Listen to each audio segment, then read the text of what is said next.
Entendez-vous la différence entre ça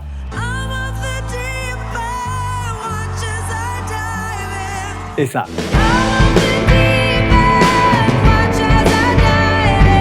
Ou encore entre ça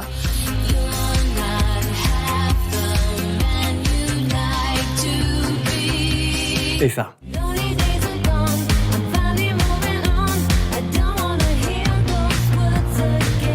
Vous l'avez compris, aujourd'hui on va s'intéresser aux références tracks, aux démos, et vous allez voir que parfois celles-ci sont bien meilleures que les versions finales. Je suis trop content de vous retrouver, c'est parti.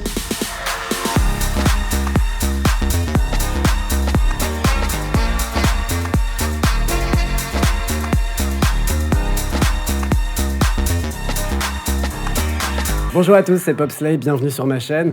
Je suis plus que ravi de vous retrouver dans une nouvelle vidéo. D'autant plus qu'il s'agit d'une vidéo que vous m'avez pas mal demandé depuis la création de la chaîne, une vidéo sur les références tracks. Alors les démos, les références tracks, les maquettes, appelez ça comme vous voulez. Alors de quoi s'agit-il en quelques mots? Eh bien une référence track, c'est une version non définitive, non aboutie d'une chanson qui est utilisée comme son nom l'indique comme référence pour ensuite accéder à la version finale d'une chanson qu'on appelle aussi la version master. Cette maquette, elle est ensuite envoyée à des producteurs ou bien même des artistes. D'ailleurs, on pourrait dire qu'il y a même plusieurs typologies de références track, je m'explique. Vous avez celles qui sont enregistrées entre guillemets par les personnes de l'ombre, des personnes bourrées de talent qui sont à l'origine d'énormes tubes, mais pour d'autres artistes. Je pense notamment à Esther Dean, qui est elle-même artiste, qui est une génie, qui est à l'origine de la plupart des plus grands tubes de Rihanna. Et là, je pense à la démo de What's My Name.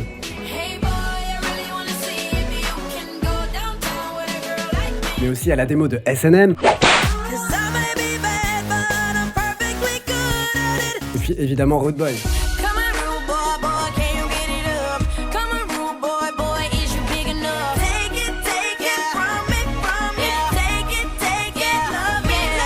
En gros, pour certaines têtes d'affiche comme Rihanna, des writing camps sont organisés pour lui écrire des chansons. En ressort des démos qui sont ensuite envoyées à l'artiste et au producteur. Et à partir de là, ils peuvent à leur tour enregistrer la version finale de la chanson, qu'on appelle la version master, que vous êtes tous à même d'écouter sur un album ou bien sur les plateformes de streaming. Après, vous avez aussi des références tracks qui sont enregistrées par d'autres artistes un peu plus établis, un peu plus reconnus, qui écrivent pour d'autres artistes. Je pense notamment à Neyo avec Irreplaceable.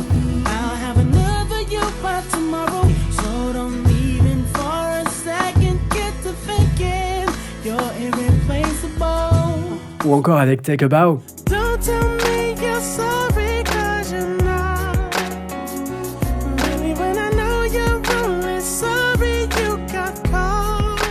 Mais aussi à Russian Roulette.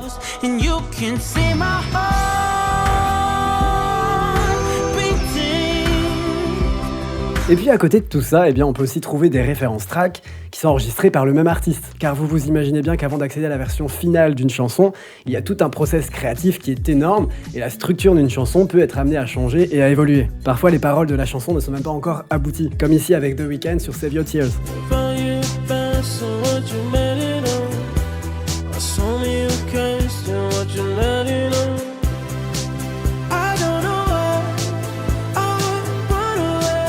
Bref, maintenant que nous sommes tous incollables sur le monde des références tracks, je vous propose de se pencher sur plusieurs d'entre elles, des démos que j'ai choisies que je trouve particulièrement intéressantes. On va les écouter, on va les comparer et on va voir si elles sont meilleures que la version finale. Je vous propose de débuter par Beyoncé et l'une de mes chansons préférées de son répertoire, Halo. Une chanson qui parle d'un amour si puissant, si phénoménal qu'il en est presque angélique et paradisiaque. C'était beau ça. La chanson elle a été écrite par Ryan Tedder que vous connaissez sûrement puisqu'il est le leader du groupe One Republic. Justement la version démo est enregistrée par Ryan Tedder, on va les écouter et les comparer maintenant. Remember those walls I built? Well baby they're tumbling down and they didn't even put up a fight. They didn't even make a sound. I found a way to let you in, but I never really had a doubt. Standing in the light of your halo, I got my angel now. It's like I've been awakened. Every rule I had to break it. The risk that I'm taking, I'm never gonna shut you out. Everywhere I'm looking now, I'm surrounded by your grace. Baby, I can feel your halo. Pray it won't fade away. I can see your halo, halo, halo. I can see your halo, halo, halo.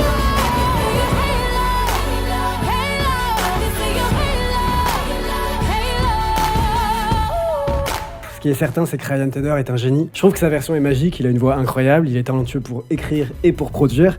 Le mec a un cadeau quoi. Je préfère nettement sa manière d'appréhender les couplets, mais je préfère les refrains de Beyoncé. D'ailleurs, fun fact, le lendemain du jour où ils ont écrit cette chanson, Ryan Tedder a passé 3 heures à écrire le pont de la chanson, le bridge, qui a finalement été supprimé sur la version de Beyoncé, mais remplacé par ses notes, qu'on pourrait qualifier d'irgasme.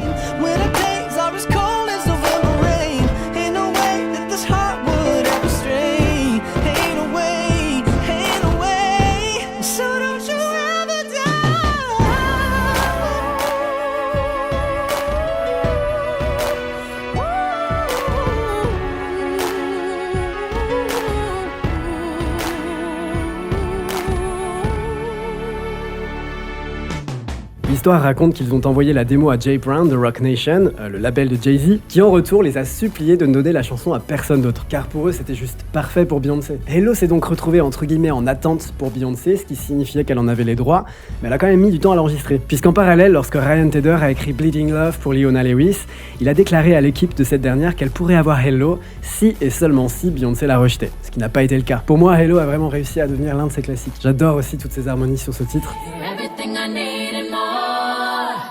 Written all over your face.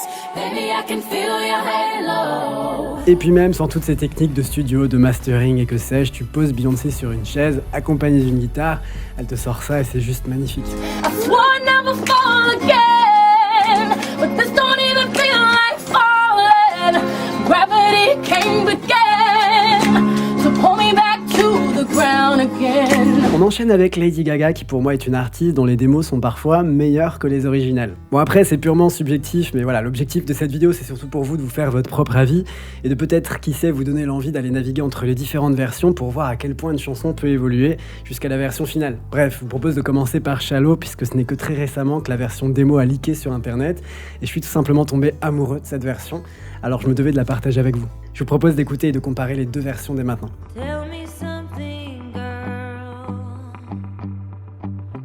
Are you happy in this modern world? Or do you need more? Is there something else you're searching for? I'm falling. In all the good times I find myself longing for change.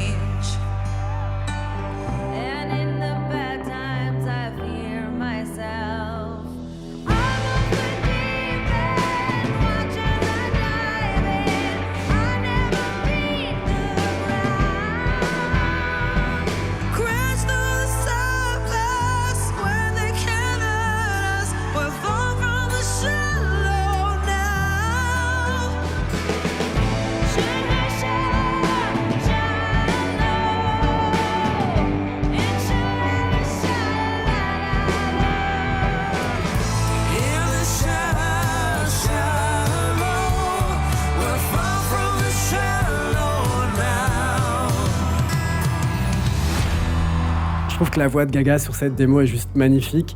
C'est une voix qu'elle a rarement présentée d'ailleurs.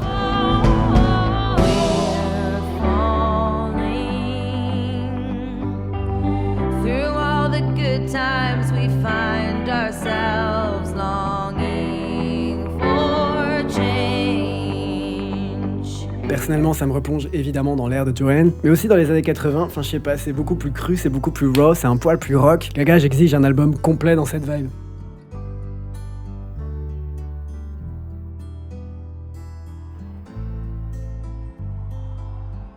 Non ? Ok. En revanche, la structure de cette version démo est un poil plus générique, couplet, refrain, bridge, refrain, alors que la version finale a eu le culot de présenter une structure totalement différente, couplet 1, couplet 2, refrain, bridge, refrain. Mais je trouve que la force de Shallow, c'est bel et bien son refrain, et le fait de l'avoir 3 fois sur cette version démo, on va dire que c'est un plaisir pour les oreilles.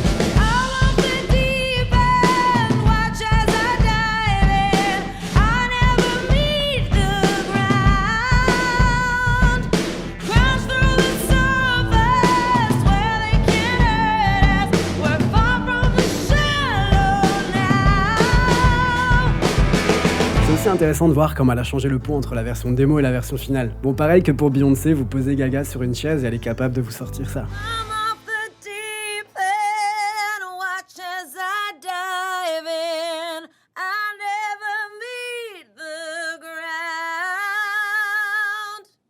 Crash through the surface where they can't hurt us. We're far from the shallow now.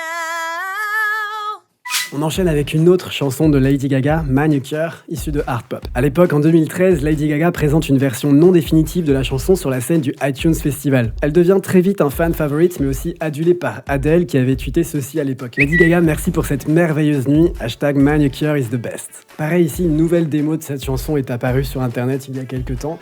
Je vous propose qu'on l'écoute et qu'on la compare avec la version finale. Put some lipstick on, perfume your neck and slip your high heels on. Rinse and curl your hair, plump up your lips and get a dress to wear. I'm the one who's been coming round looking, loving you. You're the medicine I need to you, the way you make me feel. I wanna be manicure, you wanna be manicure. My mama manicure, she wanna be manicure.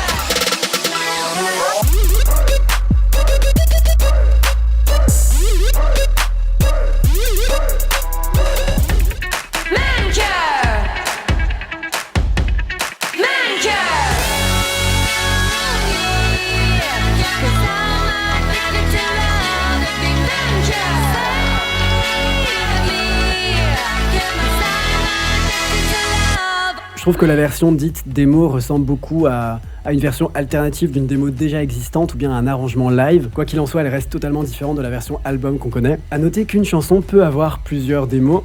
D'ailleurs, écoutez cette démo encore plus ancienne de Manicure.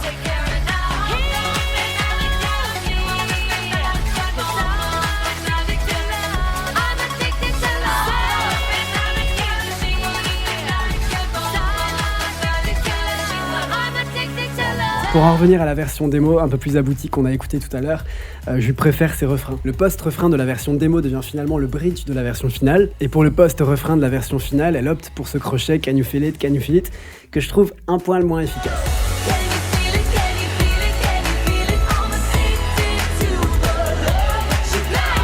Pareil ici, c'est purement subjectif, dites-moi vous quelle est la version que vous préférez dans les commentaires. Je trouve que sa voix sonne beaucoup plus camp sur la version démo, et clairement c'est ce que j'ai envie d'entendre, surtout quand je vois qu'un titre s'appelle Manicure. À vous de débattre dans les commentaires. Avant de passer à la suite de cette vidéo, merci de prendre 5 petites secondes pour vous abonner à ma chaîne, en cliquant juste ici, ça me ferait trop plaisir et surtout ça m'aide de ouf dans mon développement. Merci à tous.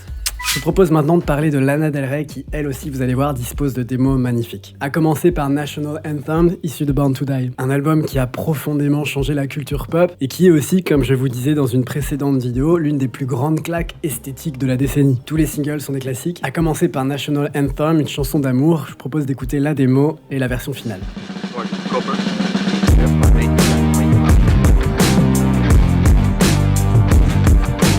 Money is the anthem of success. So before we go out, what's your address? I'm your national anthem. God, you're so handsome. Take me to the Hamptons, Bugatti Veyron. He says to be cool, but I don't know how yet. Wind in my hair, hand on the back of my neck. I said, can we party later on? He said, yes, yes, yes. Tell me I'm your national anthem. Tell me I'm your national anthem. Blues in the sky, stars in the air, maybe heaven's in your eyes. I'm your national anthem. Money is the reason we exist. Everybody knows it, it's a fact. Kiss, kiss. Je ne sais pas ce qui me fait réellement préférer la version démo, mais je pense qu'il s'agit de cette guitare électrique. Money is the anthem of success. So before we go out, what's your address? Je trouve que cette version a encore plus de passion et je pense qu'elle aurait même dénoté par rapport au reste de l'album. Même le drum roll au début je le trouve génial.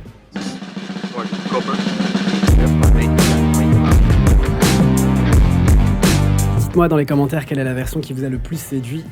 Et puis Yeah. cet album quoi. Une autre démo de Lana Del Rey que je trouve très intéressante, c'est celle de Lust for Life. À savoir que la version démo est en solo et la version finale en feat avec Abel, avec The Weeknd. Pour moi, leurs voix sont âme sœur, c'est-à-dire que dès qu'ils collaborent ensemble, c'est juste magique. Écoutons ça et comparons les deux versions.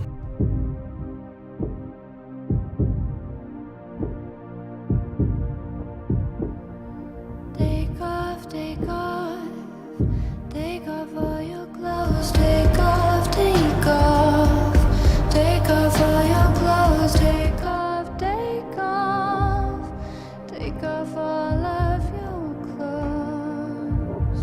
They say only the good die young. That just ain't right. 'Cause we're having too much fun. Too much fun tonight. And I lust for love, and I lust for love, and I lust for love, and I lust for love. Keeps us alive, lust for life keeps me alive. Alors je suis assez partagé parce que je comprends le fait qu'ils aient voulu faire quelque chose de plus radio-friendly avec la version finale.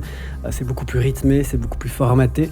Mais je trouve que la version démo représente davantage l'essence même de ce qu'est Lana Del Rey. Je trouve que sa voix y est beaucoup plus hypnotisante, beaucoup plus intime, beaucoup plus envoûtante. Donc j'aurais quand même gardé cette version-là. J'en aurais peut-être fait une B-side ou bien un Lust for Life partout disponible sur l'album, mais je l'aurais pas laissé filer quoi. Le refrain limite acoustique est tellement beau. They say only the good die young. That just ain't right. 'Cause we're having too much fun. Too much fun tonight. Injectez-le-moi dans les veines. Fun fact, c'est la première chanson qui a été écrite pour Lust for Life. C'est produit par son collaborateur de longue date, Rick Nowels, avec une contribution supplémentaire de Max Martin. Et donc cette chanson arrive après que les deux aient déjà collaboré ensemble sur l'interlude Stargirl, présente sur Starboy, mais aussi sur Prisoner, présent sur Beauty Behind Madness. Dites-moi en commentaire quelle est la version qui vous a le plus touché. Allez, on arrête de déprimer, même si j'adore Lana Del Rey. Je vous propose de faire monter la température avec Dua Lipa. J'ai retenu 2 démos que je voulais partager avec vous. La première, c'est celle de Good in Bed. Alors bien que Future Nostalgia soit un sans faute et que j'ai longtemps vanté ses mérites depuis les débuts de la chaîne, il est vrai que j'ai un petit peu plus de mal avec Good in Bed. Mais ça, c'était juste avant que je tombe sur la version démo de la chanson qui m'a réconcilié avec le titre. On va les écouter et les comparer.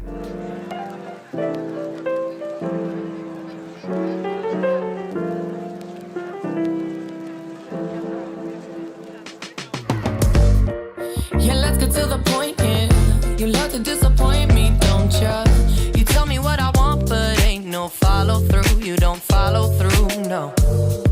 But if you only knew me, the way you know my body, baby, then I think maybe we could probably see this through. We could make it through, but I know it's really bad, bad, bad, bad, bad. Messing with my head, head, head, head, head. We drive each other mad, mad, mad, mad, mad. But baby, that's what makes us good in bed. Please, just come take it out on me, me, me, me, me. I know it's really bad, bad, bad, bad. But baby, that's what makes us good in bed. Bad, we drive each other mad. It might be kinda sad, but I think that's what makes us good in bed. Je trouve que la production de la version démo fit davantage avec l'univers et la palette de Future Nostalgia. Cette petite intro vintage me plaît énormément et me rappelle en quelque sorte le son de Lily Allen ou même de Amy Winehouse. La version album de Good in Bed est peut-être plus fun, mais je trouve que sa voix sur la version démo est encore plus délicieuse que sur la version finale. Écoutez les amis, c'est la fin de cet épisode, j'espère sincèrement qu'il vous a plu. Si c'est le cas, n'oubliez pas de vous abonner à ma chaîne Popslay, de liker cette vidéo et de commenter dans la partie commentaires quelles sont vos versions préférées. J'en profite aussi pour vous glisser un petit mot directement à vous, puisque ça faisait un petit moment que j'avais pas posté sur YouTube. Je vous en avais expliqué les raisons sur Instagram et je vous apprends rien, mais la santé c'est ce qui est le plus important. Déjà merci pour toute la vague d'amour que vous m'avez envoyée suite à ça, j'étais choqué, mais aussi très touché. Je voulais aussi vous remercier pour tout le soutien que vous m'avez apporté depuis la création de cette chaîne et d'autant plus en 2022 qui a été une année folle. Je sais aussi que la plupart d'entre vous êtes là depuis le début, depuis avril 2021 et je trouve ça juste fou qu'on ait pu tisser ce lien à travers notre amour pour la pop. Je trouve ça trop beau. On est plus de 66 000 sur la chaîne, clairement je crois que c'est le plus beau cadeau que vous m'ayez fait. Et moi, c'est la meilleure décision que j'ai pu prendre ces dernières années de me lancer sur YouTube parce que ça me fait un bien fou et donc vous y êtes pour beaucoup. Aussi, à côté de tout ça, je sais que pour une partie de ma communauté, les fêtes de fin d'année, c'est parfois une période complexe, voire stressante, pour de multiples raisons et à différents niveaux. Mais voilà, je voulais juste vous adresser ce petit mot pour vous dire que je pense à vous, soyez fiers de qui vous êtes et je vous envoie plein d'amour. J'espère que 2023 nous réserve plein de surprises. En tout cas, moi, je serai là et je serai plus actif que jamais sur la chaîne. Donc vraiment, un grand merci à tous du fond du cœur. Je vous retrouve très vite sur la chaîne. Je vous aime fort. Prenez soin de vous. Ciao.